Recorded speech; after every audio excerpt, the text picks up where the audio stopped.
Samahan niyo ako sa aking dinaluhan na 50th birthday celebration. At dahil nga kaarawan nito, andyan ang mga regalo at syempre hindi mawawala ang mga Filipino desserts. At bilang Eat All You Can restaurant, ayan, meron ng pizza, merong seafoods na pang-ihaw, at meron ding mga baked. Ayan. At dito naman sa side na ito ay merong mga ravioli or dim sum, meron ding pansit syempre, at fried rice. At dito naman sa side na ito ay ang mga appetizers, ayan, iba-ibang klase at meron ding mga sushi. At dito naman ang mga ice cream na desserts.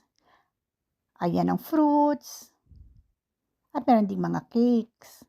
At syempre pa, eating time na at ito ang aking mga plates, o 'di ba, busog-lusog.